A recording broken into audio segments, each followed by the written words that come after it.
ver Mr. Beast ya me da una pereza. Uy, pana, Forrest Gump. O nos vemos de Mr. Beast. Nah, es que esos videos ya me dan una pereza, weón. A mí ver Mr. Beast ya me da una pereza. Uy, pana, Forrest Gump. Uy, niño, Forrest Gump.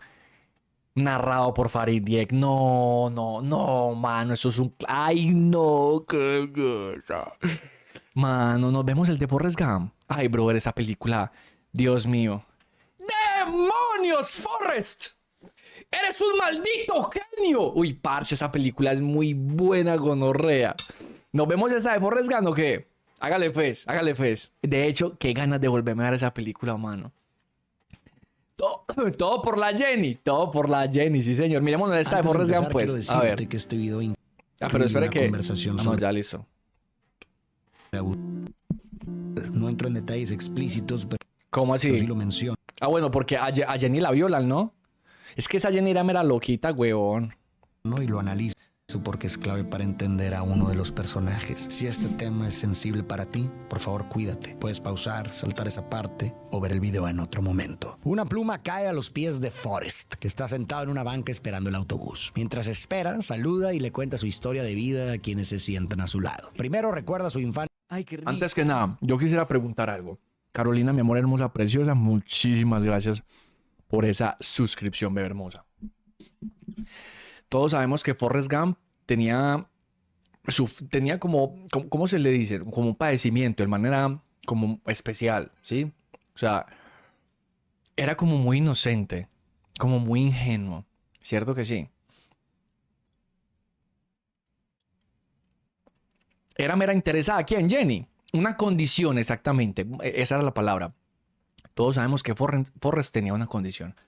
¿Ustedes creen que Forrest sentía o no sentía? Se los digo porque durante toda la película vemos que Forrest es una persona que solamente va hacia adelante y se moldea de acuerdo a la situación por la que está pasando. Él nunca se retracta, nunca se lamenta de lo que hizo. Me hirieron, ping-pong, juego ping-pong. Estoy en el ejército, pues sigo adelante y cumplo las órdenes. Estoy en esto y le doy derecho. O sea, ese man... ¿Ustedes qué creen? ¿Que ese man sí sentía? Hay algo al final de la película, hace poquitico y yo no, por eso me la quiero volver a ver, porque yo no había caído en cuenta de eso. ¿Ustedes recuerdan cuando Jenny le dice a Forrest que tiene un hijo? Que le dice, es que tienes un hijo. ¿Qué es lo que le pregunta a Jenny? ¿Qué es lo primero que le pregunta a Jenny? Le pregunta, ¿y él es como yo? A pesar de todo eso, huevón, Forrest está preocupado porque el niño no pase por lo mismo que él pasó. Eso solamente nos muestra que él en realidad sí sentía. Quizás no expresaba todos esos sentimientos, pero él por dentro sí se sentía rechazado, excluido de la sociedad, tratado como un estúpido. Y él no quiere que su hijo pase por lo mismo, huevón. Mano, esa película es muy buena, mano, muy putamente buena. Ojalá no la pudiéramos ver en vivo, papi. La pasaríamos delicioso. En Greenbow, Alabama. En ese tiempo usaba aparatos ortopédicos en las piernas para corregir su bueno, sí, él nació torcido. Desviada. Su madre, cariñosa y protectora, le dio el nombre de un héroe de la guerra civil, Nathan Bedford Forrest, quien además fue fundador del Ku Klux Klan. Ella le explica que lo nombró así para recordarle que a veces las personas hacemos cosas que no tienen sentido. Los aparatos ortopédicos provocan burlas y miradas, pero su madre le recuerda constantemente que nadie es mejor que él y que es igual a los demás. Sin embargo, el director de la escuela le dice a la señora Gump que Forrest es diferente. Su coeficiente intelectual es de 75 cuando el Estado exige 80 para ingresar. Ella responde que todos somos distintos y que Forrest tendrá las mismas oportunidades que los demás. El director insinúa que hay algo que pueden hacer. ¿Cómo así? ¿Me estás diciendo que este peladito tenía el mismo coeficiente intelectual de Polo Polo? Es increíble. Increíble, mano. Eso es un insulto para Forrest Gump. ¿Cómo así? Forrest Gump es más inteligente que de tipo. Nah. Llegó un mal parido, hermano, a hacer una cantidad de spam. Coloquemos el chat solo para seguidores, muchachos. ¿Listo? Ya. Pero un momentico. Ya los dejo hablar. Ya los voy a dejar hablar. No se preocupen. No faltan los estúpidos, ¿no? No faltan los tonticos.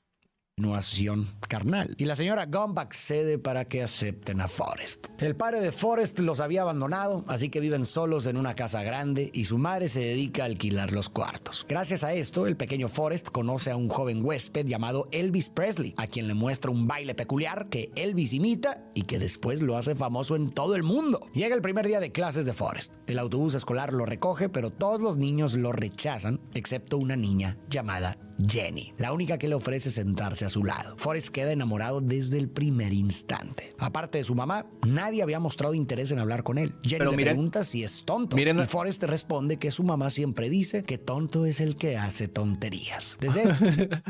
Miren algo acá importante, muchachos. ¿Ustedes saben por qué él quedó tan enamorado de Jenny al instante? Porque a él nadie, aparte de su mamá, le había mostrado afecto, parce. Y en el momento en que alguien igual a él, pues un niño, lo hace, él se entrega, él dice, marica, es mi protector. O sea, nadie nunca lo hace. Una persona lo hizo y me entrego. Ojo que porque eso sucede en la vida, o sea, claro, eso sucede en la vida real, pero en el tema de las relaciones. Las personas que son apego evitativo, es que se llama esa vuelta, no recuerdo muy bien, ¿no? Por eso chimbeábamos con eso y hacíamos como chistecitos el día en que Mafe nos estaba contando, Marifer nos estaba contando la historia. Que yo le dije, tú creciste sin papá, ¿cierto? Que eso no era más que un chistecito. Pero en realidad de ahí se desprenden un montón de traumas, mi hermano. Hey, Carlitos, parcero, muchas gracias por la suscripción. De verdad, muchísimas gracias, mi hermanito. Un besito, un abrazo. Hey, David Mason, tiempo sin saber de usted, gonorrea, feliz año, mi hermano. Un besito y un abrazo. Apego ansioso se llama. Muchísimas gracias. Apego ansioso. Entonces, sí, es a alguien al que nunca le muestran afecto y no sabe lo que es eso, pero lo envidia porque sí lo ven otras personas. Y en el momento en que se lo muestra a alguien a él, este fue. Ahí es como, este fue. Ya. Aquí me quedo, marica, porque nunca me he sentido así. Entonces, Jenny es y no es la mala del... Ahorita hablamos de eso. Vuelven mejores amigos, inseparables, como pan y mantequilla. A veces se sientan a ver las estrellas y aunque oscurece, Jenny nunca quiere volver a casa. Siempre le pide a Forrest que se quede un poco más. Por su discapacidad, los compañeros de escuela suelen molestar a Forrest. Un día lo persiguen y le lanzan piedras. Jenny le grita que corra. Y Forrest corre. Los bullies lo siguen, pero Forrest corre tan rápido que sus aparatos ortopédicos se rompen, revelando su increíble habilidad para correr y dejando muy atrás a sus acosadores. Jenny nunca quería ir a casa porque perdió a su madre a los 5 años y su padre abusaba carnalmente de ella y de sus hermanas. En una ocasión, Forrest va a buscar... Importante esa parte, la del abuso sexual por parte del padre a Jenny y a las hermanitas, porque eso tiene que ver mucho en el desarrollo de la personalidad y lo hemos hablado acá en los streams también. Buscarla y la encuentra fuera de su casa. Su padre sale gritando, así que Jenny huye con Forrest hasta la granja y le pide que rece con ella. Entonces Jenny reza para que Dios la convierta en un pájaro y así poder escapar de ahí para siempre. La mamá de Forrest siempre decía que Dios era misterioso. Ese día, Dios no convierte a Jenny en un pájaro, pero sí hace que la policía determine que ya no debe vivir ahí. Y Jenny se va a vivir con su abuela. A veces Jenny se escapa de noche y llega a casa de Forrest porque tiene miedo. Él no entiende por qué. Pasan los años y siguen siendo amigos en la preparatoria. Forrest continúa siendo acosado y Jenny siempre lo anima a correr. Forrest nunca imaginó que correr lo llevaría a algún lado, pero un día atraviesa un campo de fútbol americano huyendo de los bravucones. El entrenador lo ve, queda impresionado y le da una beca para jugar en la Universidad de Alabama. Forrest hace exactamente lo que le piden: correr. Incluso más allá de la zona de anotación. La época universitaria es confusa. Él presencia la desegregación de la Universidad de Alabama. Tropas federales o... Sí saben qué es eso, muchachos. ¿Saben qué es la desegregación? En esta época estaba muy marcado el tema del racismo. Negros a un lado, blancos al otro. Bueno, blancos entre comillas al otro. Tenían baños diferentes. Los negros no podían ir a la universidad. Así tal cual se los digo. Los negros no podían asistir a una universidad porque eran negros.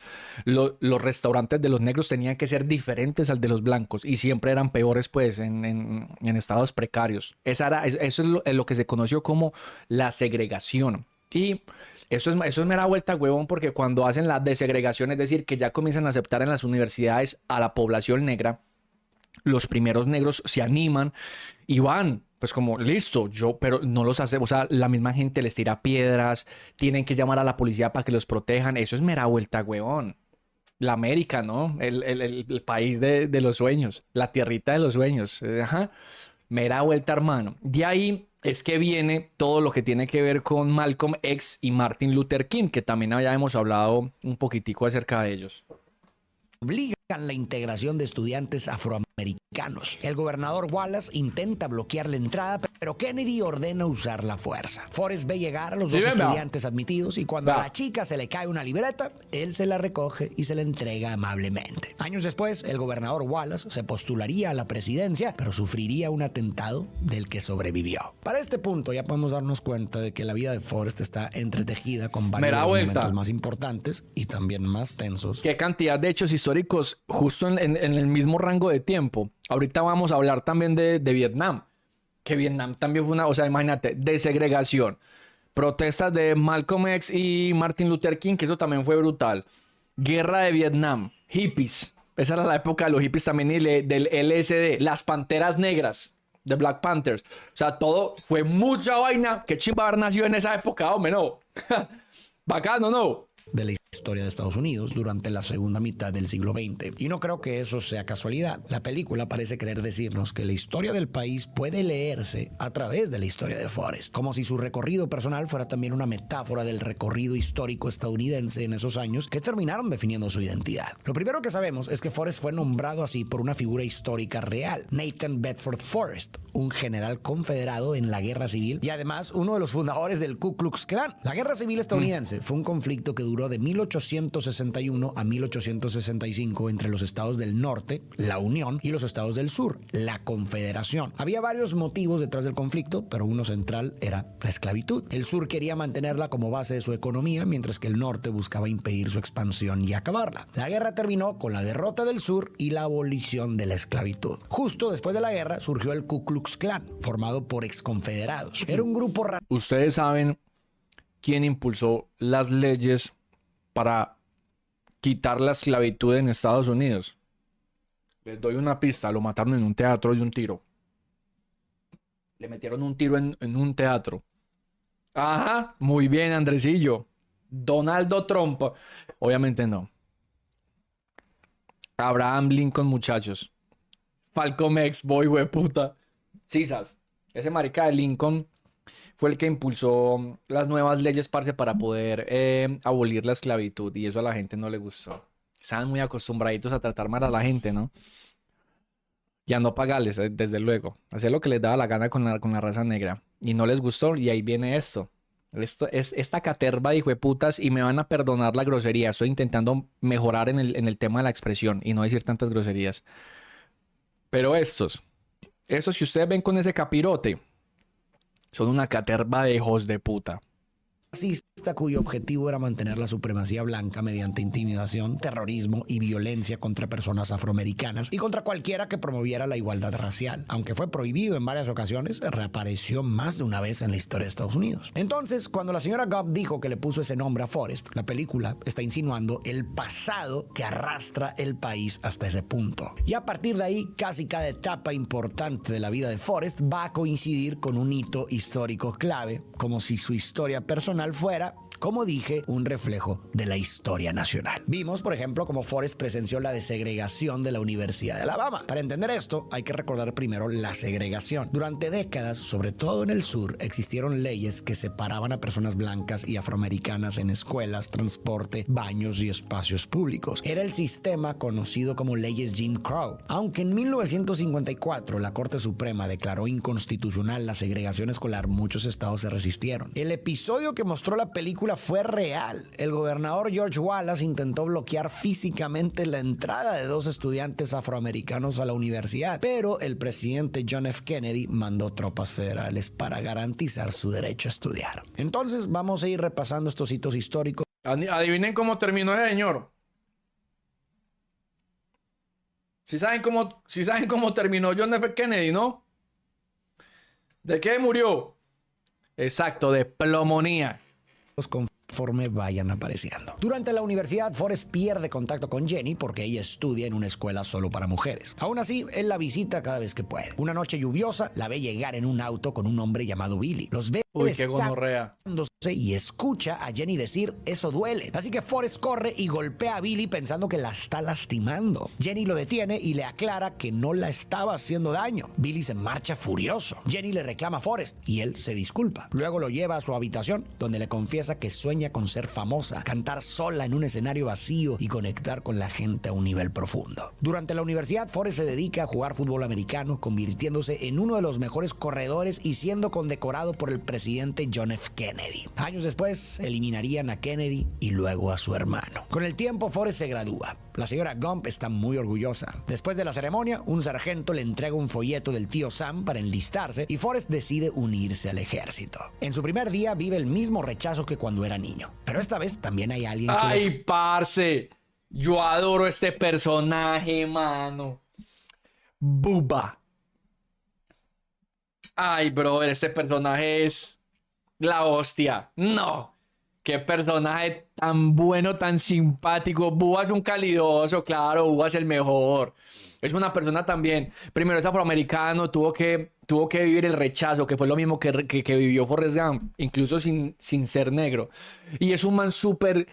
Como todo inocente, con mera nobleza. Ay, no. Ay, qué pesar, mano, de Bubba, mano. Ay. Por ese asiento. Bubba. Forrest y Bubba se... No. Ustedes ya saben, no. Ustedes saben a lo que vamos con el viejo Bubba.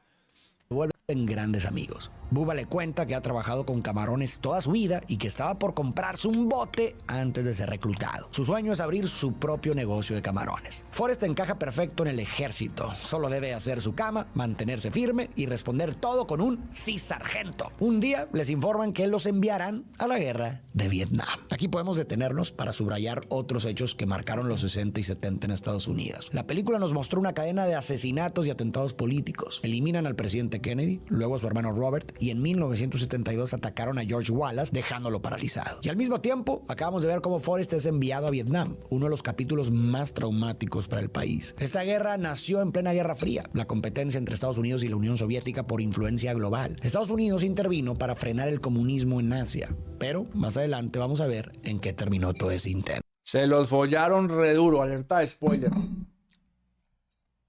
A Estados Unidos jamás en la vida les habían dado tan duro, mano. Les destrozaron la próstata. Se la volvieron mierda, brother. Esa noche Forrest descubre a Jenny en una revista Playboy. Ella fue expulsada de la universidad por unas fotos y ahora canta en un club privado en Memphis, donde el dueño la contrató tras verlas. Antes de irse a Vietnam, Forrest va a verla. La encuentra cantando desnuda en un club para adultos donde los hombres le gritan groserías. Mientras ella canta, alguien le lanza una bebida y Forrest empuja al tipo y trata de sacar a Jenny, pero ella le pide que la suelte. Afuera, Jenny le dice que no puede seguir intentando rescatarla. Él responde que no puede evitarlo porque la ama y ella le contesta que él no sabe lo que es el amor. Jenny le recuerda a Forrest aquella vez en... ¿Hasta acá ustedes qué dicen? ¿Forrest entiende a la perfección lo que es el amor? ¿O tiene un concepto errado del mismo? Por acá dicen que no sabe qué es el amor. Algunos dicen que sí. Otro, incluso Payauta dice sí, el amor puro. Yo estoy con ustedes. Yo considero que Forrest sí sabe lo que es el amor. Jenny, al contrario de Forrest, por toda la vida que ha tenido, incluyendo la de su papá, porque se supone que el primer amor que nosotros sentimos son los de nuestros padres, y pues sabemos que era lo que sucedía con el papá de Jenny. Ella tiene un concepto totalmente diferente. Ella siente que el amor se ve de otra manera, pero Forrest tiene el amor en un nivel muy puro, huevón, y Jenny no es capaz de comprenderlo. Aquí podemos ver que en realidad Forrest no es el estúpido. Los estúpidos somos nosotros, que cargamos con ese montón de traumas en nuestros hombros. Que rezaron para que Dios la convirtiera en un pájaro y poder volar lejos. Y se pregunta si podría volar desde ese puente. Forrest no entiende. Jenny detiene un taxi para irse sin rumbo. Y antes de partir, él le dice que irá a Vietnam. Jenny le pide que prometa no hacerse el valiente y que corra si está en peligro. Así, cada uno toma su camino. Empecemos a hablar de Jenny. Mucha gente tiene opiniones muy fuertes sobre ella. Que es tóxica, que es quizá es una bitch, la verdadera villana de la película. Pero vamos a hacer pero algo. no, Vamos a revisar toda su historia. Ella tampoco tenía la obligación de amar a Forrest. Hablemos las cosas como son. Jenny nunca tuvo la obligación de amar a Forrest. Y no la podemos culpar por eso, simplemente porque el protagonista de la película sea Forrest Gump y nos sentimos cómodos y enternecidos con él. La verdad, las cosas como son. Pero ahora, tampoco tenía por qué darle tanto casquillo. Porque la polla le dio mucho casquillo al viejo Forrest también, ¿no? Y sus actitudes y al final tú decides si te sigue pareciendo una villana o si quizás la cosa es más complicada. Para empezar, sabemos que Jenny perdió a su madre siendo muy pequeña y que su padre abusó carnalmente de ella y de sus hermanas durante años. ¿Te imaginas el trauma? Perder tu único espacio seguro desde niña y luego crecer dentro de una casa donde lo que debería cuidarte te destruye. Eso Y además el concepto del amor que les decía yo ahorita. deja a una niña profundamente herida, con una imagen muy negativa de sí misma, sintiéndose poco valiosa, como si mereciera poco, y con una idea distorsionada de lo que es el amor y de cómo se relaciona uno con los hombres. En medio de todo eso, Jenny conoció a Forrest, y Forrest, desde su inocencia y su bondad, le ofreció un lugar seguro. Forrest se convirtió en su refugio. Ella nunca se ha sentido verdaderamente segura si no está con él. Por eso de niña iba a visitarlo por las noches. Tenía miedo y Forrest la calmaba. Y por eso ya de adulta, cada vez que va a tocar fondo, va a regresar con él. El problema es que Jenny no se siente digna de amor. Su trauma la hace alejarse de Forrest una y otra vez, no porque no lo quiera, sino porque dentro de ella cree que no hay nada bueno en ella, que no tiene nada valioso que ofrecer, que no merece algo bueno y que lo único que le toca es el abuso y el maltrato que conoció con su padre. Es tan hondo el tormento interno de Jenny que su deseo recurrente vemos que es volar para huir de ese dolor. De niña vimos cómo rezaba para convertirse en pájaro y escapar. De adulta acabamos de ver que hace lo mismo, pero sin alas. Va de un lugar a otro, a veces simplemente se va sin rumbo, como acabamos de ver ahora que tomó el taxi, intentando escapar de lo que lleva adentro. Solo que no se puede escapar del dolor cuando el dolor vive adentro. Por eso huye, huye y huye, igual que el consejo que le da a Forrest de correr cuando haya peligro. Es una proyección, se lo dice porque ella ha vivido así toda la vida. Pero hay heridas de las que no se corre, se reconocen, se elaboran y se integran. Más adelante voy a seguir hablando de ella. Mientras tanto, Forrest llega a Vietnam, donde él y Bubba conocen... ¡Ay! El mítico, el legendario, mi teniente Dan.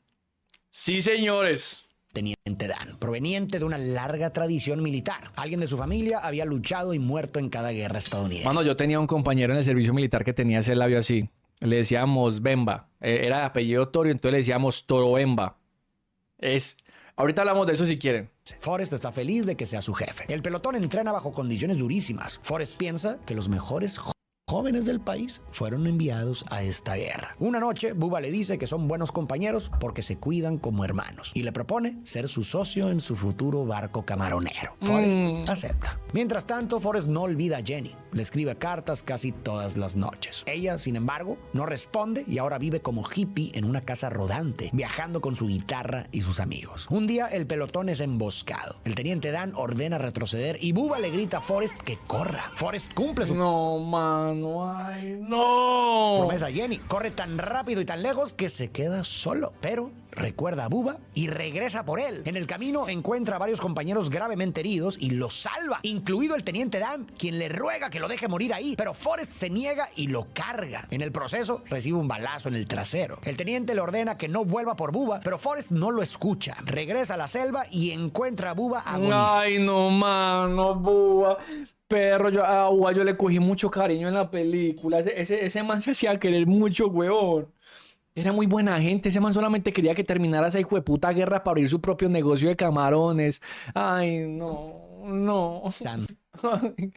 Que en paz descanse Bubba, muchachos. Lo carga y lo saca. Bubba le pregunta por qué pasó todo esto y le dice que quiere irse a casa antes de morir en sus brazos. Bubba iba a ser capitán de su barco camaronero, pero en lugar de eso murió en Vietnam. Vimos que estaba por comprarse su bote antes de que lo mandaran a la guerra, pero Vietnam se atravesó en su camino. Por eso Bubba es un símbolo del enorme potencial humano que se perdió en esa guerra. Parce. El propio Forrest dijo que los mejores jóvenes del país... ¿Qué es lo que decía? Vamos a buscar ese pedacito. ¿Cuál es que es el diálogo que tiene Bubba con Forrest ahí al final? No, es tristísimo, parce.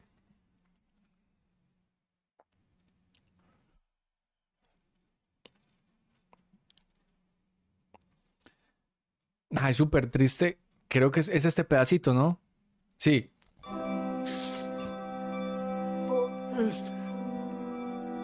No, mano, vamos a llorar mucho, huevón, ve.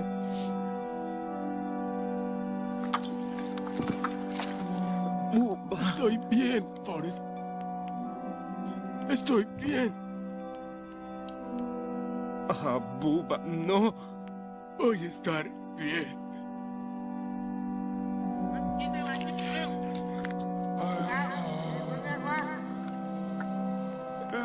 Vamos, vamos, vamos. Si hubiera sabido que esa iba a ser la última vez que hablaba con Bubba, hubiera pensado en decirle algo mejor. Hey, Bubba.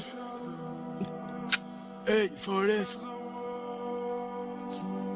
Forrest, ¿por qué ha pasado esto? Ay, no. ¿Por qué te hirieron? Luego, Bubba dijo: Ay, no, mano. ¿Cómo van a matar a Bubba así, gonorrea? No, y no tenemos el resto del diálogo. No, esta película me la tengo que volver a ver por obligación. Ay, qué lindo, mano, desde la inocencia. Miren, desde la inocencia, huevón, en su lecho de muerte diciendo una pregunta tan inocente, ¿no? Hey, Forrest, ¿por qué pasa esto? Y no solamente es, hey, Forrest, ¿por qué me estoy muriendo? Es, hey, ¿por qué? Porque justo en el momento en que voy a comprar mi barquito camaronero, me ponen en una guerra a matar gente que yo no quiero matar y termino ofreciendo mi vida a algo que yo no quería. ¿Por qué me obligan a eso? ¿Por qué pasan este tipo de cosas? Ay, qué pesar, mano. Ay, no, huevo. No, no, pobre Búa, mano. Ay, no. Pero me da chimba el homenaje que le hace Forrest. Forrest le hace un homenaje muy bonito a Búa, parce. Vamos a ver si lo muestran. Probablemente lo muestren, ¿cierto que sí? La película está en Netflix. Ay, qué chimba. Me la voy a ver, parce, apenas tenga tiempito.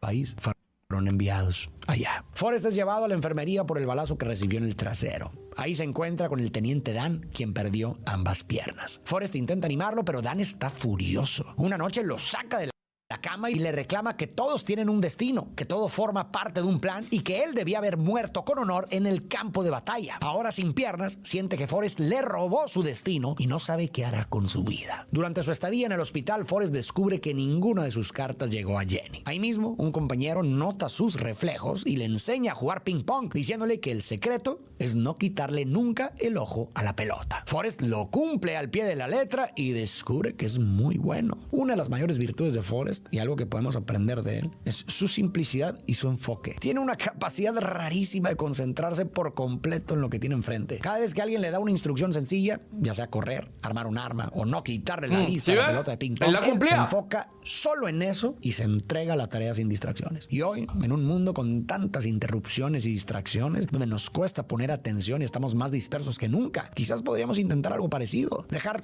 todo a un lado por un rato. No pensar en 1000 posibilidades a la vez. Apuntar a una sola cosa y hacerla bien. Tal vez así, sin tanta dispersión, podemos avanzar más. Finalmente, Forrest vuelve a casa y recibe en Washington la medalla de honor por su valentía, entregada por el presidente Lyndon Johnson, quien en su discurso insiste en intensificar la guerra de Vietnam. Más tarde, mientras camina por el Capitolio, Forrest termina por accidente en una marcha pacifista frente al Pentágono. Lo confunden con un veterano del movimiento contra la guerra y lo suben al escenario para hablar, pero un militar desconecta el altavoz y nadie escucha lo que dice. En ese momento, una voz aparece entre la multitud. Es Jenny. Siguiendo el recorrido histórico de la película, la guerra de Vietnam se volvió profundamente impopular. Murieron decenas de miles de jóvenes. Las imágenes crudas llegaron a la televisión como nunca antes y empezó a crecer la sensación de que era una guerra injusta y sin sentido. Todo eso impulsó un fuerte movimiento pacifista como Es más, muchachos, ¿quieren que les cuente algo que probablemente no sabían?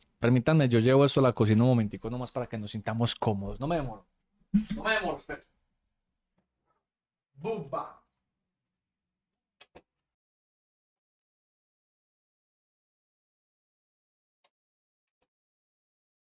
¡Ey! ¡Bubba! ¡Bubba! Espérate un momentico, pai.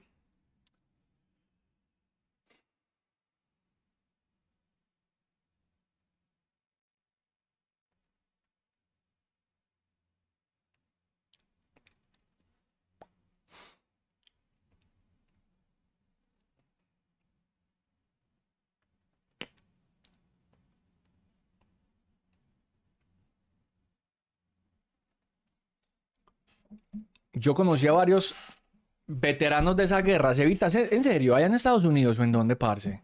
Pues me imagino que sí. Sí, o que me imagino que en Estados Unidos. Sí lo lavó, nada, hombre. Es más, me quedó esta chimbada acá. Un momentico.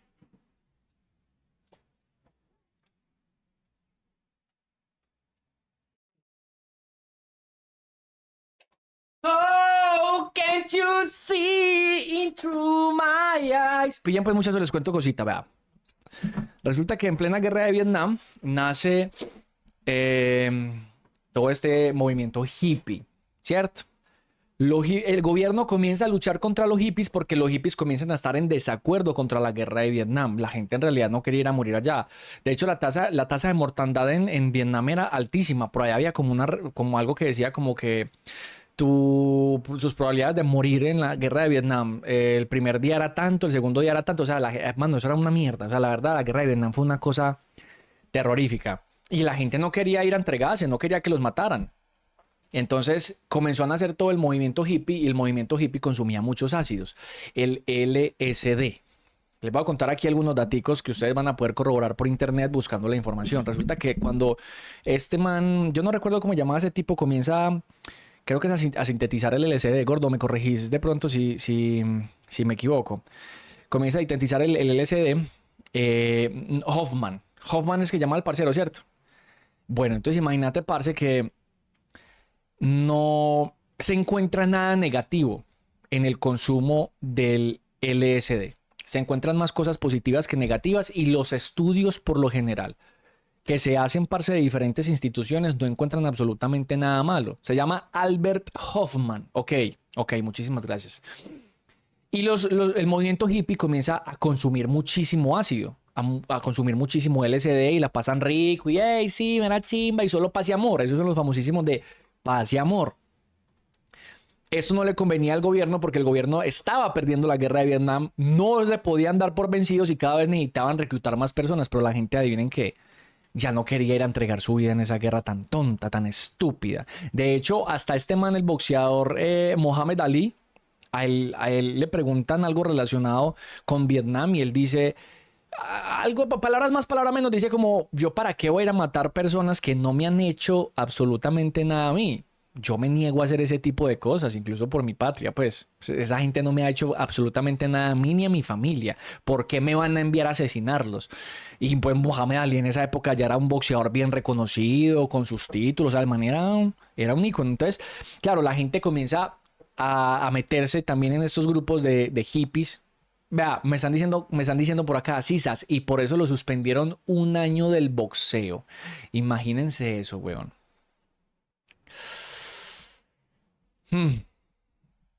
Bueno, la cuestión es que la gente no quería ir a Vietnam a que los mataran porque los estaban matando, los estaban masacrando. En esa guerra le fue súper mal a Estados Unidos.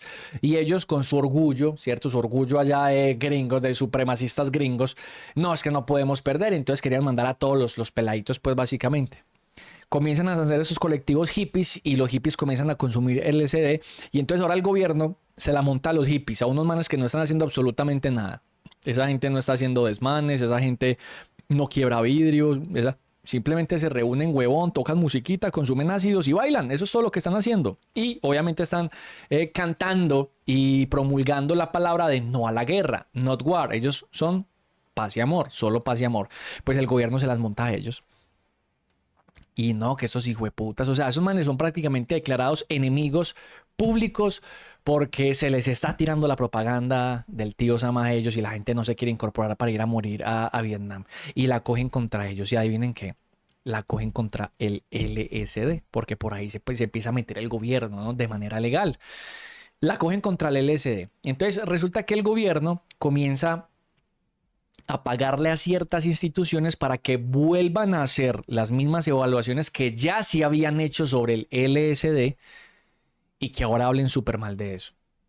Que ahora que no, que es que el LSD, que vuelve a la gente así, que les hace esto y esto y eso. O sea, se volvió una cosa súper dañina.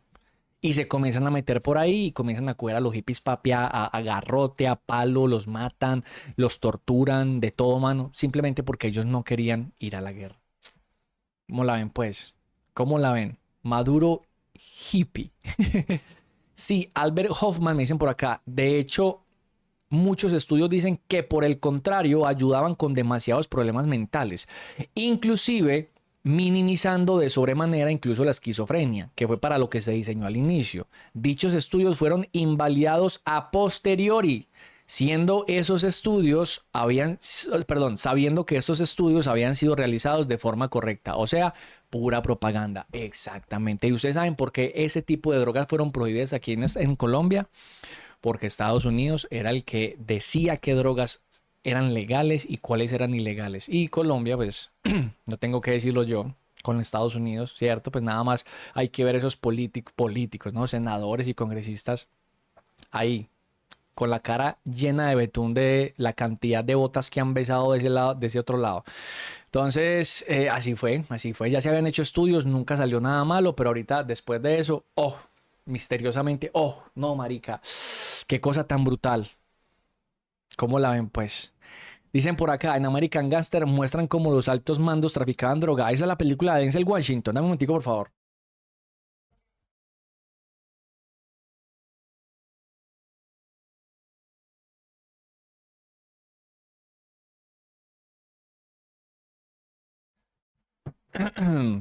No, no, ojo muchachos, con eso que les acabo de contar, no les estoy haciendo la invitación a que ustedes consuman, listo.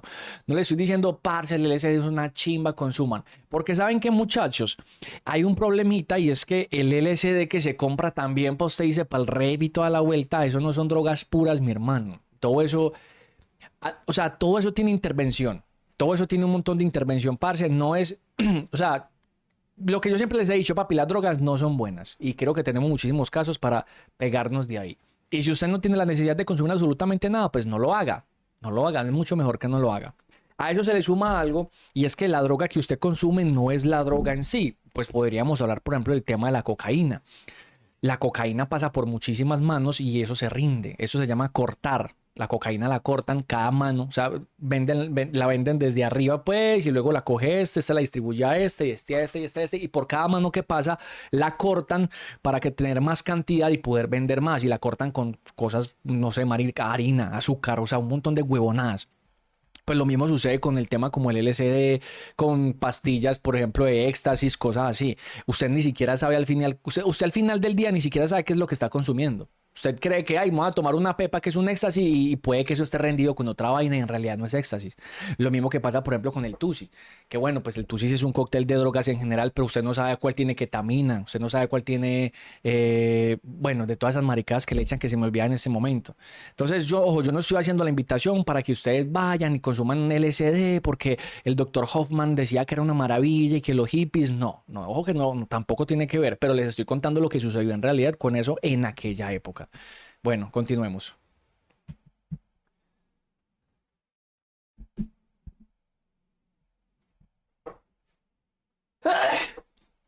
Hoffman.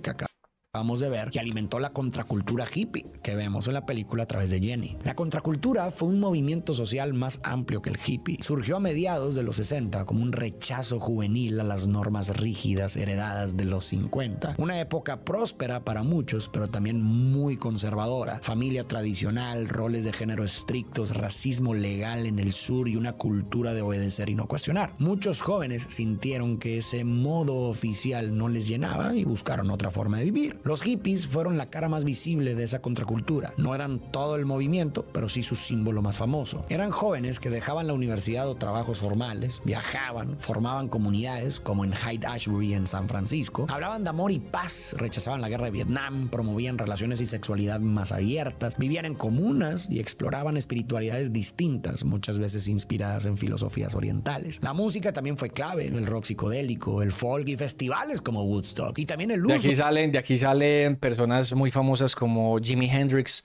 Janis Joplin también. De acá sale gente muy tesa, que bueno, la mayoría ya se murieron muy jóvenes por la cantidad de drogas que consumían. Por ejemplo, Jimi Hendrix murió por barbitúricos. De cannabis y LSD para expandir la conciencia. Eso tuvo dos caras. Para algunos fue liberador, para otros una puerta a la adicción y la fuga de la realidad. Y la película muestra ambas en Jenny. Pero bueno, volviendo a la historia, Forrest se reencuentra con Jenny. Feliz. Pasan la tarde recorriendo la ciudad y contándose sus vidas. Jenny ahora es una activista antiguerra y una hippie. Jenny le presenta a Forrest a sus amigos, entre ellos integrantes de las Panteras Negras, y también a su novio Weasley. Cuando Weasley se enfurece y golpea a Jenny, Forrest interviene y le da una paliza para defenderla. Ahora, La contracultura también tocó a la comunidad afroamericana. Por eso la película conectó a Jenny con las Panteras Negras. Te cuento un poco. En febrero de 1965 eliminaron a Malcolm X. Y poco después la policía eliminó en San Francisco a un adolescente afroamericano desarmado, Matthew Johnson. Y en ese clima de rabia frente a la violencia policial nació el Partido Pantera Negra para la Autodefensa, fundado en Oakland en 1966. Se llamaban partido porque buscaban soluciones concretas para mejorar la vida afroamericana, y Pantera Negra venía de la idea de Malcolm X. La pantera no ataca primero, pero si la acorralan, responde. Empezaron patrullando legalmente a la policía para monitorear abusos y luego crecieron con programas sociales como desayunos para niños y clínicas comunitarias. Su programa de 10 puntos, con base socialista y marxista, pedía principalmente empleo, vivienda digna, educación justa y el fin de la brutalidad policial. Parce, estos manes fueron muy tesos. Tuvieron tanta influencia que a unos deportistas, el símbolo de ellos era aquí con la mano arriba, así. Unos deportistas, unos atletas de los Olímpicos de Estados Unidos ganaron medallas y los manes recibieron la medalla con el símbolo de las Panteras Negras. A esos manes les fue re mal en Estados Unidos después de que volvieron. Pero es que yo no sé Estados Unidos también qué esperaba. O sea, yo no sé qué esperaban, huevón. Tenían a la población negra acorralada, prácticamente no les daban derechos, la policía hacía lo que les daba la puta gana con ellos y salían impunes. ¿Qué esperaban? O sea, ¿qué más tenía que aguantar esa gente? ¿Hasta dónde más tenían que llegar? Lástima también lo que pasa con las Panteras Negras, ¿no? Porque a esta gente se le meten al rancho y les hacen una masacre a la hijueputa y luego les ponen armas. Dicen que sí, que es que los matamos que porque eran terroristas y les ponen armas en la casa donde ellos se reunían para hacer propaganda, donde daban clases, porque ellos les daban clases a sus propios niños de la comunidad. Ellos no dejan como que no sabe que no vayan a esos hijueputas colegios. Vengan, nosotros ponemos nuestros propios colegios. Y ellos mismos les daban clase a los niños. Así tenían un programa de alimentación donde le daban comida a su gente, ¿no? A la gente que estaba pasando hambre. O sea, eso fue mera vuelta, huevón. Y llegó la policía a mano y los federales, cucho, y se les metieron al rancho, que era una casa gigante donde ellos estaban, y los mataron a todos, mano. Algo así como lo que pasó aquí en Colombia con la Unión Patriótica, algo así. En Carolina del Norte, Mr. Gonorreo, muchísimas gracias, parce, por esa suscripción. Dicen Carolina del Norte, Carolina del Sur y Tennessee, hay muchas ciudades pequeñas y buena parte de su población izan la bandera de los confederados con orgullo. Mera vuelta, ¿no? Me estás diciendo que Estados Unidos está manipulando una narrativa, no te creo. Sí, bueno, venga, y es que a eso se le suma algo bien interesante. Adivinen quiénes fueron los que llenaron las calles de heroína en aquella época. No se lo van a imaginar. Les doy una pista. Sí es Estados Unidos, pero es una institución de Estados Unidos. Adivinen quién llenó las calles de los barrios negros de heroína. Para luego, básicamente para desestabilizarlos como sociedad, porque ya se estaban organizando y tener una justificación para luego intervenir. La CIA. Sí, señores. ¡Ah! No. No, en serio. ¡Ah! No puede ser, pero si ellos son los salvadores. Pero si esa gente es la que lo salva a uno, ¿no? La que lo cuida. Pues bueno, ahí les cuento. Esas gonorreas infestaron las calles de los barrios negros de heroína para volverlos adictos. Eso hizo que se desestabilizara el orden que ellos mismos estaban manejando en sus barrios y al mismo tiempo creó una justificación para ellos poder intervenir las calles de estos barrios. ¿Cómo la ven, pues? Es que la CIA también trajo los evangélicos a la TAM. Qué gonorrea, ¿no?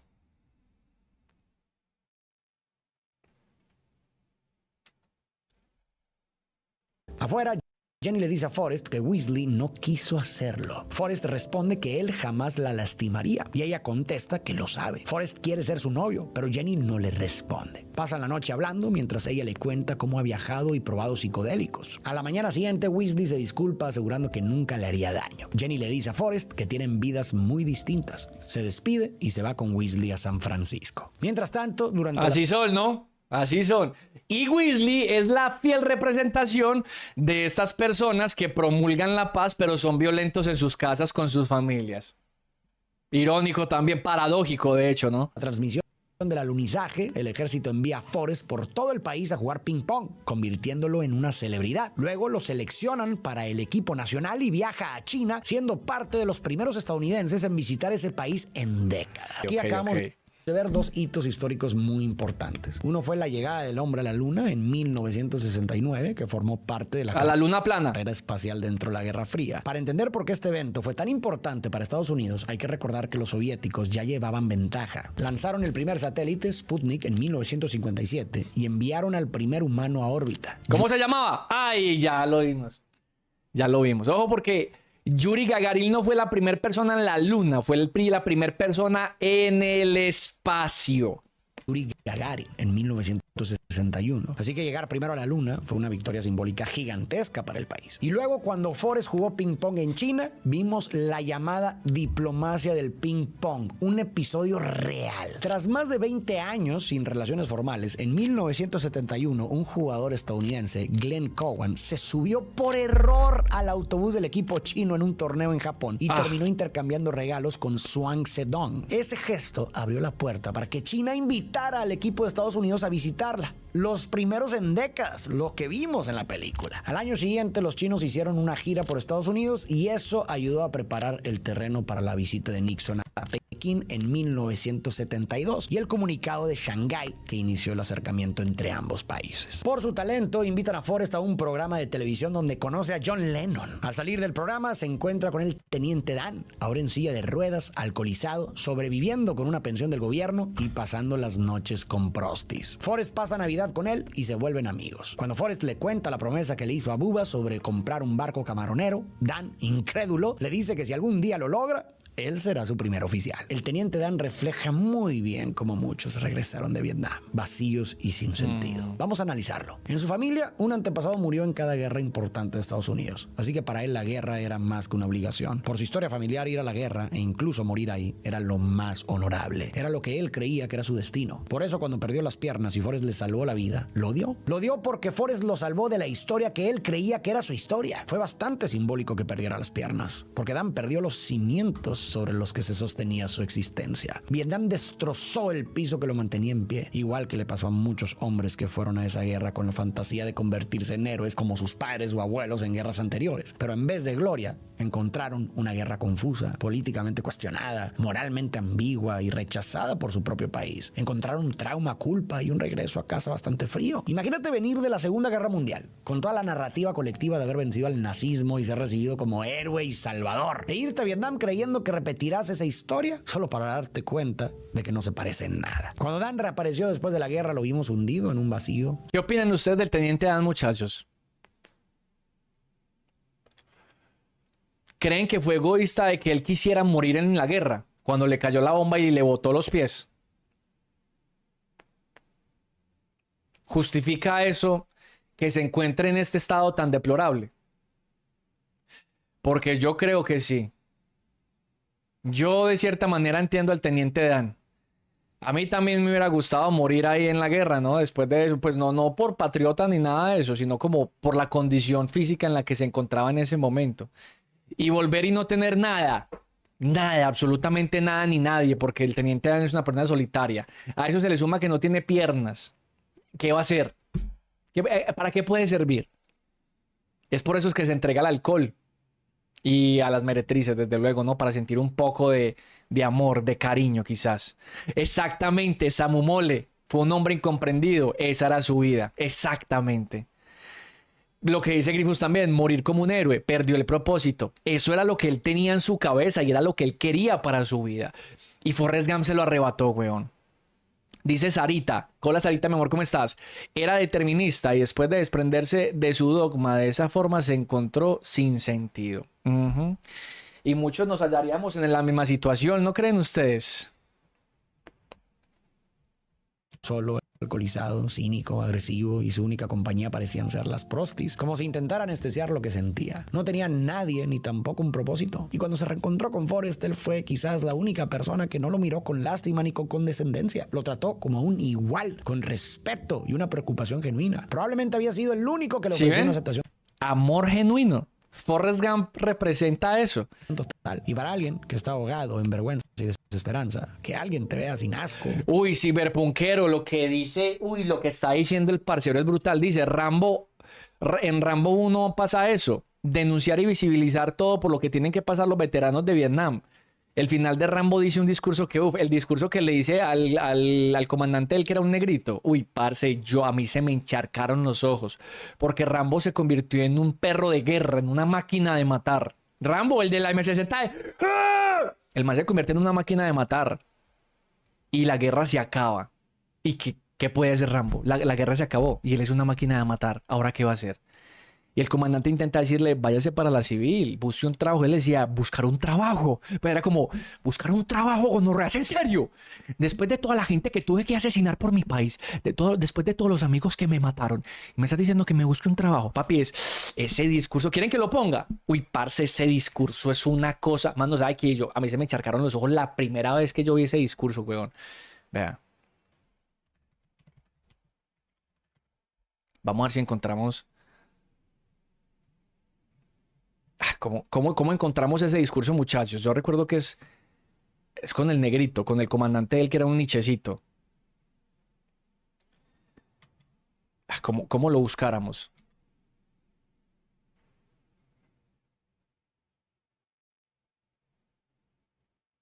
Andrés, no sé cuál es ese. Es el segundo video este. Creo que no es este.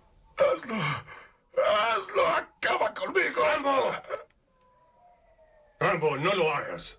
¿Es este? No, creo que o me presento, no sé, a trabajar en el Éxito o o en cualquier otro lado y digo que yo fui contraguerrillero en tal fecha y que fui instructor militar y que... ¿Usted cree que eso sirve de algo? Eso no sirve de nada en la vida civil. Así nos decía. Y sí, eso es un golpe para el ego, porque ellos salen inflando pecho, ¿no? Lancero, contraguerrilla, héroe de la patria. Pero en el momento en que se presentan a un trabajo se dan cuenta que eso no sirve para un culo. Literal, él nos decía, mano, y el man había sido coronel, él nos decía, eso no sirve para un culo, soldado.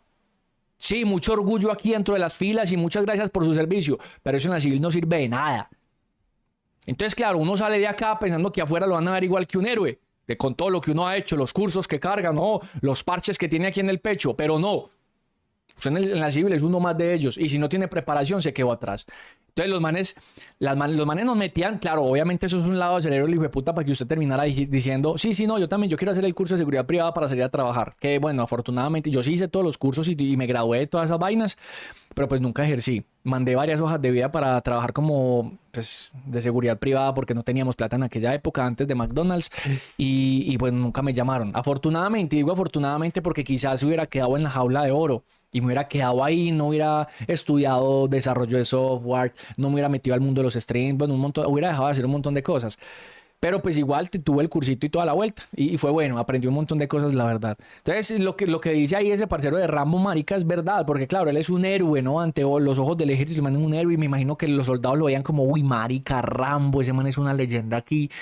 Pero sale a la civil y ¿qué? ¿De qué le sirve haber sido una leyenda? ¿De qué le sirve haber sido un comando, un fuerzas especiales?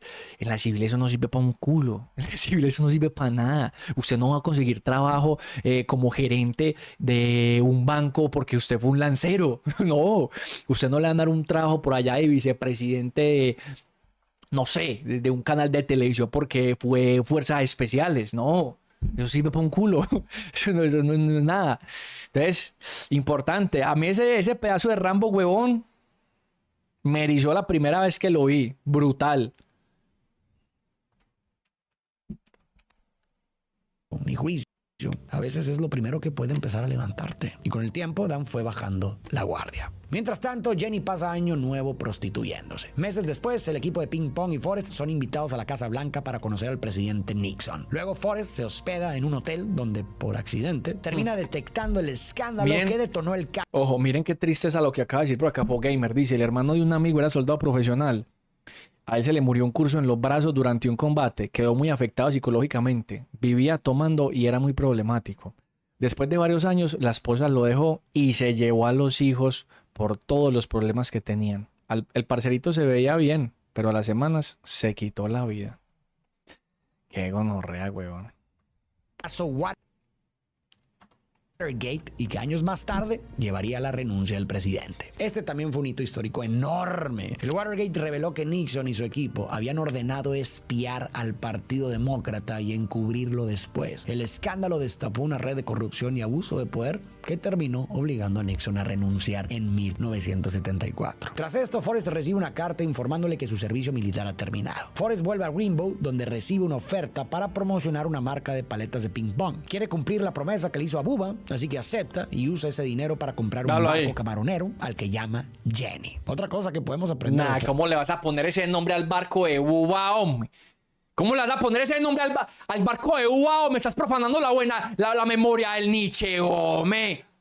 Forrest de su relación con las promesas. Para él una promesa es sagrada. No es algo que cumples solo cuando te conviene o cuando andas de buen ánimo. De hecho, el verdadero sentido de una promesa está en sostenerla precisamente cuando se vuelve difícil. Y hay otra buena enseñanza. Forrest se preocupa solo por las pocas cosas que realmente importan. Porque sí, si te pones a pensar, pocas cosas importan de verdad. Y cuando uno se aferra a esas pocas, de pronto muchas otras dejan de estorbar. Te lo dejo para ti también. ¿Qué es lo verdaderamente importante en tu vida? Si haces ese ejercicio con honestidad, probablemente te vas a dar cuenta de que es mucho menos de lo que creías. Mientras tanto, Jenny está cada vez más perdida, hundida en sustancias y relaciones dañinas. Una noche incluso piensa en quitarse la vida, aunque finalmente no lo hace. Un día, mientras Forrest navega, ve al teniente Dan en el muelle. Ha venido a cumplir su promesa de ser su primer oficial y se une a él. Trabajan juntos, pero la pesca es mala. El teniente Dan, frustrado, desafía. Uy, venga, cierto que de esta escena en específico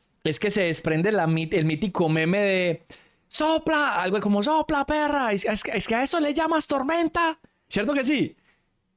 En ese momento llega el huracán Carmen. Destruye todos los barcos excepto el suyo y gracias a eso se convierten en los únicos pescadores de la zona, capturando enormes cantidades de camarones y volviéndose muy prósperos. Tiempo después, ya en calma, el teniente Dan finalmente le agradece a Forrest por salvarle la vida y luego se lanza al mar, como reconciliándose con Dios. Dan estaba furioso con Dios porque en su cabeza su destino era morir en la guerra. Ese era el plan que él creía escrito para su vida. Pero cuando todo se derrumbó, se sintió traicionado y abandonado. Sin embargo, al convertirse en primer oficial del barco camaronero, Dan recuperó un propósito. Volvió a sentir responsabilidad, volvió a sentir que su vida servía para algo. Y eso es clave para que aparezca el sentido. Dirigió el barco como antes dirigía a su pelotón. Se sintió útil otra vez, que todavía podía aportar. Propósito. Y entonces el odio hacia Dios empezó a aflojarse. Al reconstruir un suelo propio, pudo reconciliarse con Dios y también con la vida. Y este sentimiento, creas en un Dios o no, es muy común. Muchas veces pensamos que nuestra vida tiene un sentido específico, que cierto sueño o cierta ruta es para lo que estamos aquí. Y mientras las cosas salgan como queremos, estamos bien con la vida o con Dios. Pero cuando no salen como esperábamos, todo se vuelve absurdo. Sentimos que ya no queda nada por lo cual vivir y entonces aparece el resentimiento. Pero quizá ese camino no era el nuestro. Hay sueños cuya función no es cumplirse, sino empujarnos hacia lugares que nunca habíamos imaginado. A veces una meta o incluso un fracaso solo es un puente, no es el destino, es el motor que te obliga a construir otro. La vida es un acertijo que se resuelve caminando. No siempre entiendes en el momento por qué algo se rompió, pero si sigues avanzando, el sentido puede alcanzarte después. Dan no fue a Vietnam para morir como héroe, fue a Vietnam para encontrarse con Forrest y a través de esa relación reconstruir un significado nuevo para su vida. De pronto Forrest recibe la noticia de que su madre está muy enferma. Regresa lo más rápido posible y la cuida hasta su muerte por cáncer. En su conversación final, ella le dice que no tema, que morir es parte de la vida y que todos estamos destinados a hacerlo. También le confiesa que estaba destinada a ser su mamá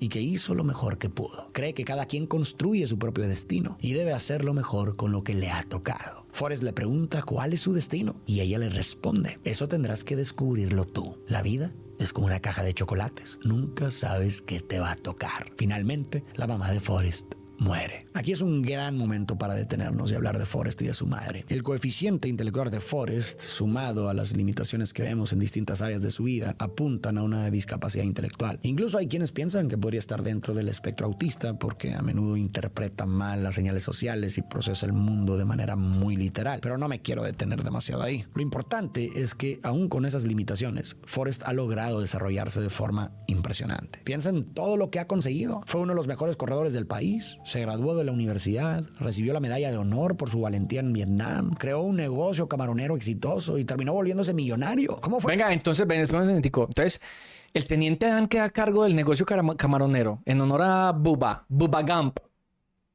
Yo no recuerdo ese pedacito y no creo que lo vayan a tocar tampoco acá. Sí, sí, quedan... Ah, bien, bien, bien, bien.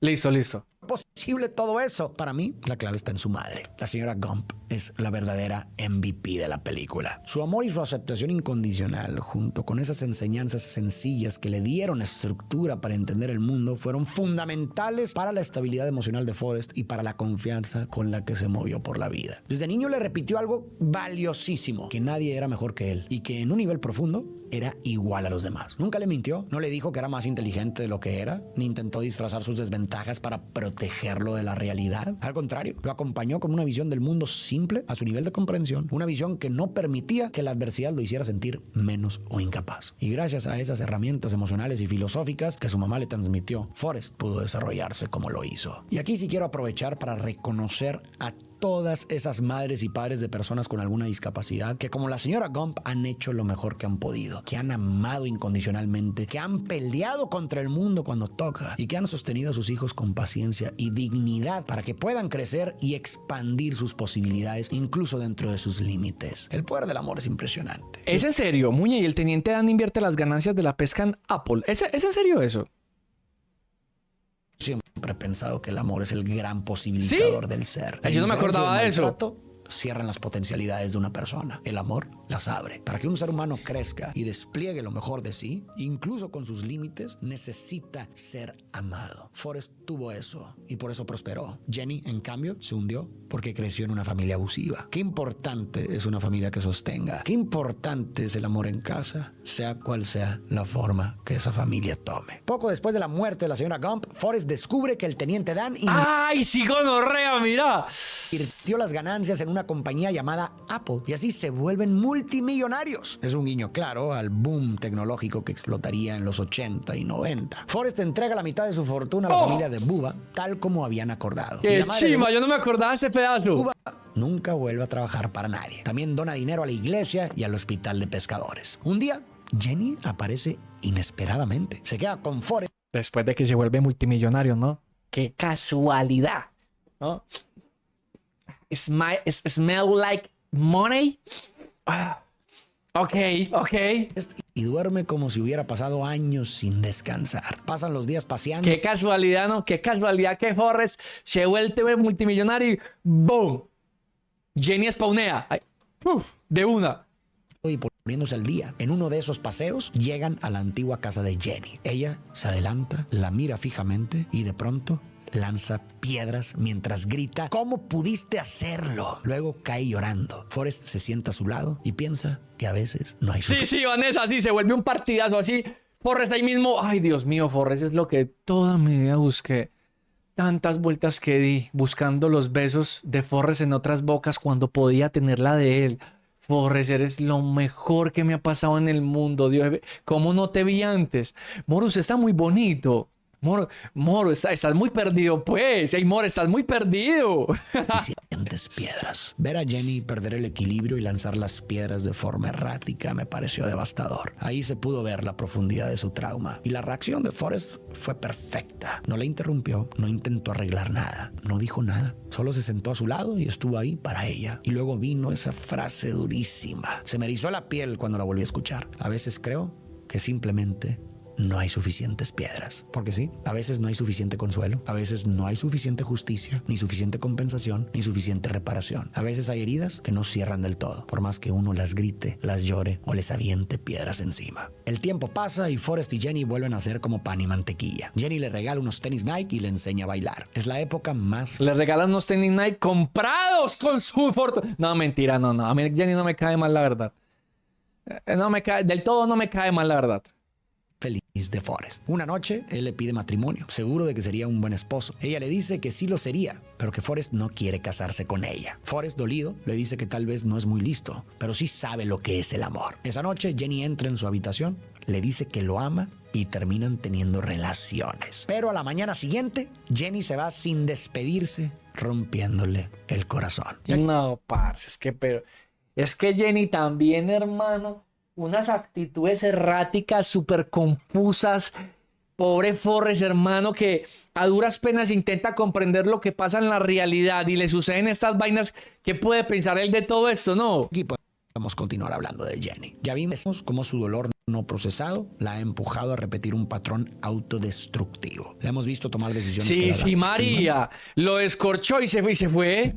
Descorchó a nuestro Forrest hermoso y se fue, huevón.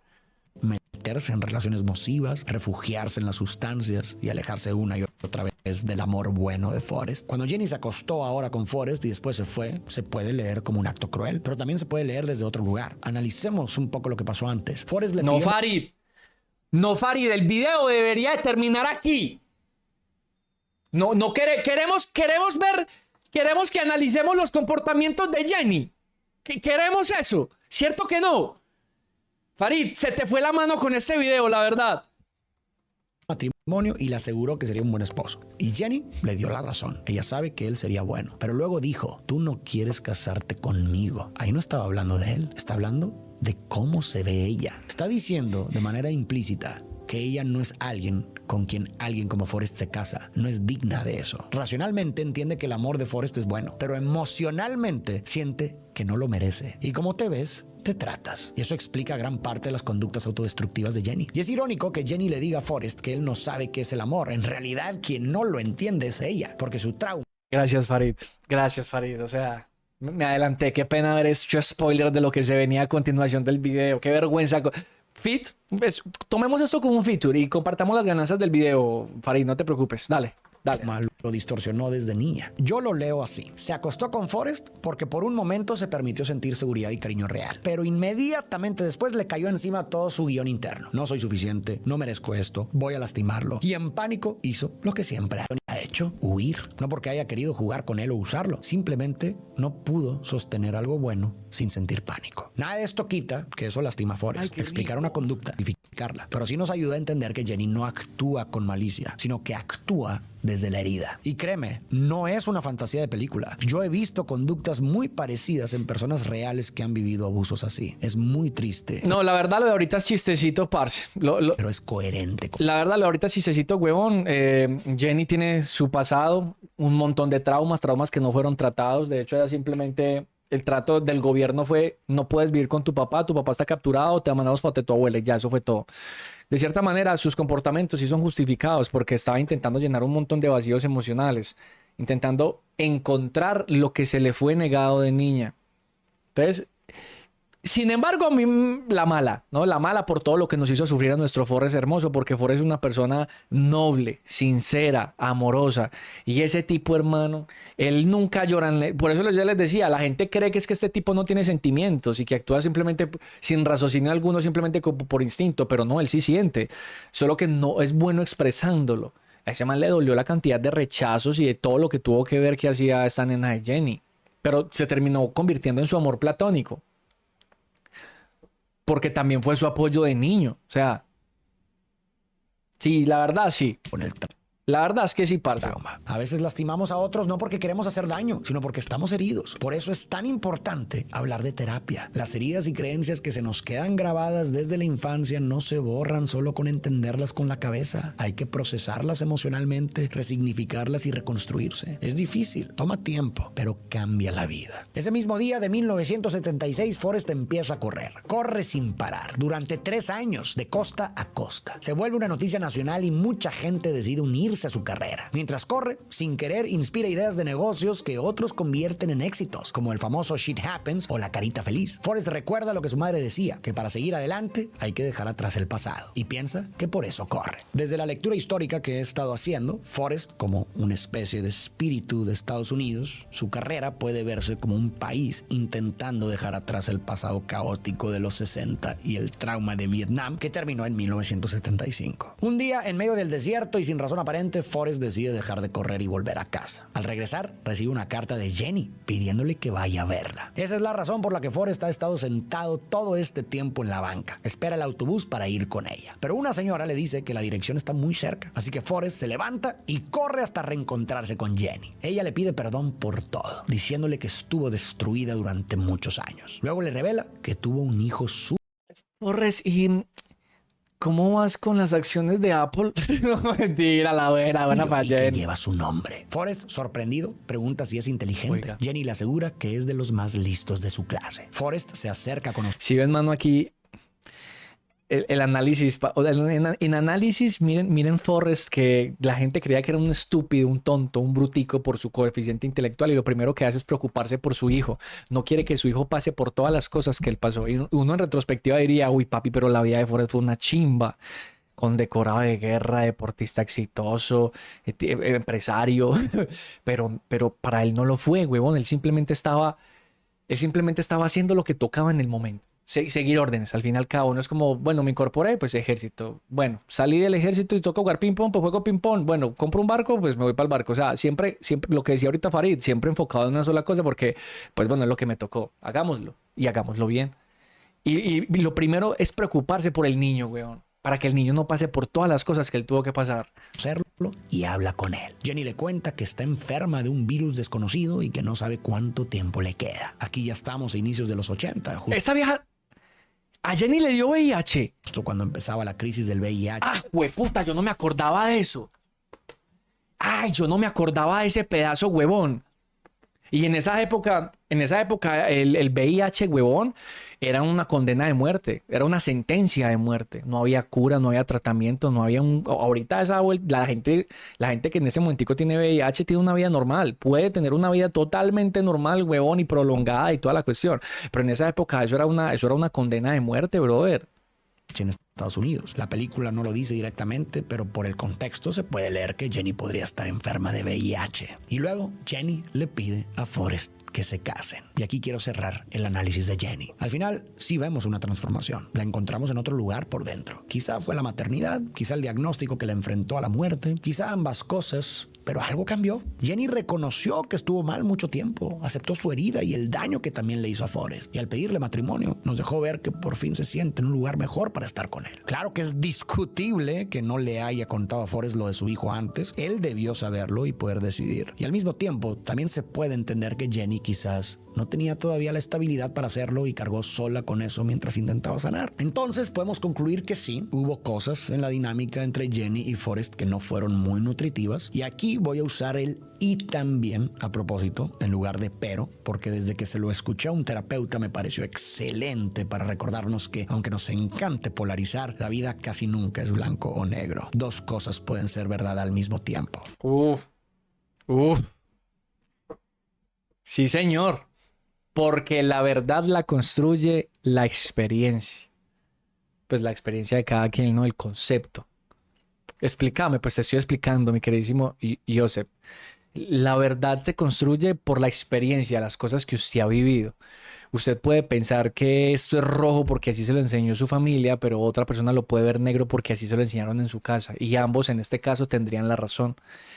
Es lo de la idea contradictoria, pero ambas verdaderas. Es verdad que Jenny lastimó a Forrest y que muchas veces fue egoísta. Y también es verdad que hizo lo mejor que pudo con los recursos emocionales que tenía, que venía de una herida enorme y que al final logró transformarse lo suficiente como para recibir y amar a Forrest desde un lugar más limpio. Y también vale decirlo del otro lado. Forrest, desde una buena intención, intentó salvarla varias veces sin que ella se lo pidiera. Y eso puede ser invasivo. Y también es verdad que su amor fue genuino y bueno. Ahora sí, te pregunto a ti, después de todo esto que vimos, ¿tú qué piensas? ¿Jenny es tóxica? ¿Forrest es acosador? ¿O la vida no es blanco y negro y quizás es más complicado que eso? Te leo en los comentarios. El día de la boda llega. Jenny y Forrest se casan y de pronto aparece el teniente Dan con sus nuevas piernas de ¡Ay, yo no me acordaba de eso! ¿Y ese marica tiene una esposa? De su prometida, una Yoko Ono, Susan, una mujer asiática. Y aquí quiero cerrar el análisis del teniente Dan. Hay dos detalles de lo que acabamos de ver que me parecieron increíblemente simbólicos. Primero, terminó casándose con una mujer asiática. La guerra con los asiáticos, ¿no? O sea, la reconciliación, ey. Como una reconciliación con el enemigo. Recordemos que Vietnam está en Asia. O más profundo todavía, una reconciliación con la guerra misma. Su destino ya no es pelear. Y segundo, al final, Dan está de pie. Pasó años en silla de ruedas odiándose y odiando la vida, pero terminó caminando otra vez. Está erguido, literal y figurativamente. Reconstruyó un suelo interno sobre el cual puede pararse y seguir adelante. De la historia de Dan me llevo esto. El sentido no siempre se encuentra donde uno creía que iba a encontrarlo. Y a veces hay que perderlo todo, incluso el guión que jurabas que era tu destino, para poder construir y descubrir por fin quién estabas realmente destinado a ser. Después de casarse, Jenny, Forrest y su hijo viven felices en Greenbow. Pero Jenny muere. Y Forrest la entierra bajo su árbol favorito, donde jugaban de niños. Él la visita todos los días. En una de esas visitas le cuenta que su hijo está bien, que mandó demoler la casa de su padre y que sigue sin saber quién tiene razón, su mamá o el teniente Dan. No sabe si todos tenemos un destino o si vamos flotando al azar como la brisa, pero cree que podría ser una mezcla de ambas cosas. Finalmente, Forrest acompaña a su hijo a la parada del autobús y espera con él. Cuando el pequeño sube al camión rumbo a la escuela, una pluma se eleva del pie de Forrest hacia el cielo. Para cerrar el recorrido histórico, vale la pena subrayar el contexto en el que se hizo la película. El pájaro, no ave. Que Jenny siempre quiso ser un ave. A inicios de los 90, la Guerra Fría ya había terminado. La Unión Soviética se había derrumbado y Estados Unidos vivía un momento de prosperidad. Por eso el final se siente tan luminoso, con Forrest Jr. como símbolo de una nueva generación y de un futuro prometedor. Con el ánimo de esa época, es casi como si la película estuviera diciendo que después de todo lo que el país atravesó, al final las cosas salieron bien. Pero, ahora bien, quiero cerrar hablando del dilema que planteó la película al final. ¿Tenemos un destino ya escrito o vamos construyendo el nuestro? A través de Forrest, la historia parece decirnos que lo más probable es que la vida sea una mezcla de ambos. Lo que creo que la película sugiere es que hay muchísimo azar en nuestra historia. Nadie elige dónde nacer, en qué época, en qué país o en qué familia. Y si te vas más lejos, no acabas. No elegimos la escuela a la que nos metieron, las actividades de la infancia, ni tampoco las personas que nos tocaron alrededor. Hay una parte enorme de la vida que simplemente nos pasa. Pero la película también insiste en que nuestro destino no se define solo por lo que nos toca al azar, sino por cómo respondemos a eso que nos toca. Es decir, el azar reparte las cartas, pero llega un punto en que nosotros jugamos la mano. Esto, de hecho, se vincula con la famosa metáfora de la caja de chocolates. ¿Qué quiso decir la señora Gump? Si te fijas, antes de soltar la frase, le dijo a Forrest que estaba destinada a ser su mamá, que hizo lo mejor que pudo y que cada quien debía hacer lo mejor con lo que le tocaba. Y entonces dijo, la vida es como una caja de chocolates. Nunca sabes qué te va a tocar. Entonces, esa caja de chocolates es la lotería en la que todos nacemos. Circunstancias dulces, amargas, inesperadas, a veces injustas. A la señora Gump le tocó el chocolate de tener a Forrest y criarlo sola, y aún así hizo lo mejor que pudo. Ese es el mensaje. La vida te va dando piezas que no elegiste, pero puedes decidir qué hacer con ellas. Creo que esto se entiende todavía mejor con el símbolo de la pluma. La película abrió con una pluma flotando al azar hasta caer justo a los pies de Forrest. Una pluma va con el viento. Podría caer en cualquier lugar. Que caiga ahí es como decir que la vida te puso algo enfrente. Es azar, pero también suena a gracia, a oportunidad. Y Forrest